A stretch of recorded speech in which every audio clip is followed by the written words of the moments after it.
কালিহাতীতে এক বৃদ্ধ মহিলা লাশ উদ্ধার।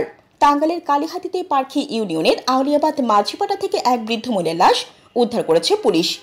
শনিবার 5 এপ্রিল সকালে উপজেলার পার্কি ইউনিয়নের আউলিয়াবাদ মাঝিপাড়া সাঁতারের সেচ পাম্পের কৃষি জমির লালুমাজি ধানের জমির মধ্য থেকে লাশটি উদ্ধার করা হয়।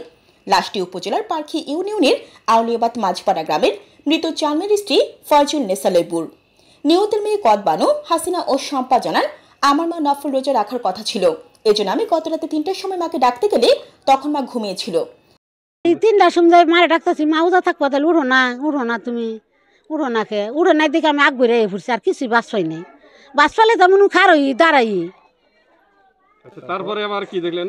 তারপরে যাই দিই যে দুয়ার চাপাই না, সকালে ফজর নামাজ পড়ে যাইয়া দিই যে বাতি চলতেছে, ওই বাতি নিবা না আজকে মা, কারণ কি? তাহলে ডায়াবেটিস মানুষ, আমার ডায়াবেটিস উঠিরও ডায়াবেটিস, 8 যায় উঠিও ডাক দেয় আমার, আমি উঠিরও ডাক দিই। তাহলে উঠো, 8 যাবি না গে দিই, আবার আমি ডাক দিই, মা 8 যাবে না উঠো, তাহলে ওই 8 যাই। তা আজকে দেখি না, তা বেকার কাছে পড়তা হয়েছে, আঙ মার দেখছ, আঙ মার দেখি না আজকে মা কোনো গেল। তাহলে আপনার ভাই কয়টা? ভাই হলো 3টা।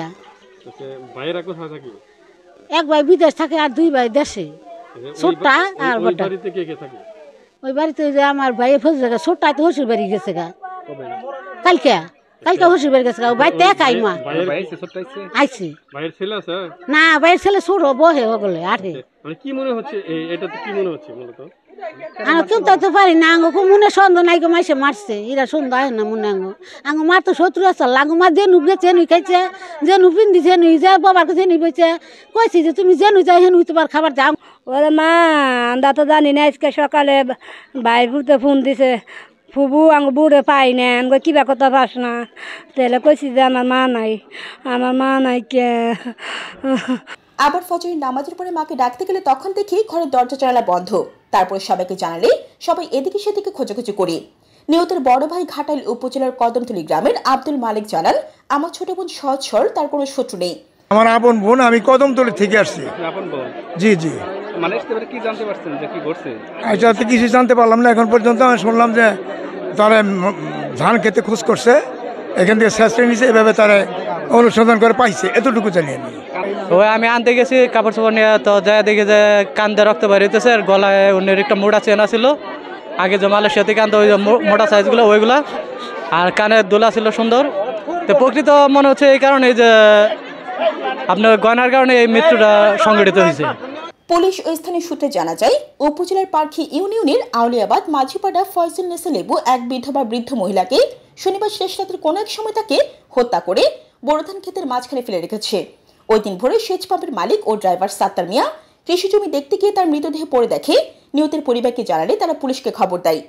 কালিহাতী থানার অফিসার ইনচার্জ মোহাম্মদ আবুল কালাম ভুইয়া জানান, পার্কি ইউনিয়নের আউলিয়াবাদ মাঝিপাড়া থেকে এক বৃদ্ধ মহিলার লাশ দেখে খবর দেয় এলাকাবাসী। যে এই গ্রামেরই একজন বৃদ্ধ মহিলা ফয়জুল নেসা লেবু, আমরা সংবাদপ্রাপ্ত হয়ে যে ওনার লাশ পাওয়া গেছে ইরি ক্ষেতের মধ্যে, ধান ক্ষেতের মধ্যে। তো আমরা সংবাদ পেয়ে আসি, আমি সহ আমার সার্কেল স্যার, অন্যান্য অফিসার ফোর্স আসে, নারী অফিসার সহ। তো লাশ আমরা পাই কাদা মাখা অবস্থায়, চেহারা মাথার মধ্যে কাদা মাখা অবস্থায় পাই। তো আমরা যে এই স্থানীয় লোকজন এবং তাদের পরিবারের লোকজনের সহায়তায় লাশকে আমরা নিয়ে আসি। এনে দেখা যাচ্ছে যে দেখতে পেলাম যে তার নাক দিয়ে মুখ দিয়ে কিছু রক্ত ঝরতেছে, তার একটা কান কাটা আছে। তো আমরা ধারণা করতেছি যে মধ্যরাতে যে কোনো সময় কেউ হত্যা করে তার লাশটা ঘুম করার জন্য টেনে নিয়ে ধান খেতে ফেলে দিয়েছে। তো ইতিমধ্যে আমরা জানতে পেরেছি তার পাশের বাড়িতে তার এক বড় মেয়ে বিয়ে হয়েছে। ওই মেয়ে নাকি ভোর 3টার দিকে মা রোজা রাখবে বলেছিল, 3টার দিকে খাবার নিয়ে এসে তাকে ডাকাডাকি করেছে। ঘরের দরজা জানালা বন্ধ পেয়েছে, ডাকার পরে উঠে নাই। তো তারপরে এই সকাল 8টার সময় সে আবার ওই মেয়ে খোঁজ করতেছে, মা উঠে না কেন। তো মাকে খুঁজতে গিয়ে দেখা গেছে যে মা ঘরের মধ্যে নেই, ঘরের দরজা ওই সময় ধাক্কা দিয়ে খোলা পায়। তারপরে খোঁজাখুঁজি করতে করতে দেখা গেছে ধান গাছের ডাক দেখে তারা ঘটনাস্থলে যায় এবং লাশ শনাক্ত করতে পারে, আমাদের সংবাদ দেয়। আমরা আইনগত ব্যবস্থা গ্রহণ করতেছি। আশা করি খুব সহসাই খুব অল্প সময়ের মধ্যে আমরা ঘটনার মূল রহস্য উদ্ঘাটন করতে পারব। ধন্যবাদ। পরে লাশটি উদ্ধার করে শনিবার ময়নাতদন্তের জন্য টাঙ্গাইল জেনারেল হাসপাতাল মর্গে পাঠানো হয়। ময়নাতদন্তের প্রতিবেদন পাওয়ার পর মৃত্যুর আসল কারণ জানা যাবে। তিনি আরও জানান, এটা অবশ্যই মার্ডার করা হয়েছে।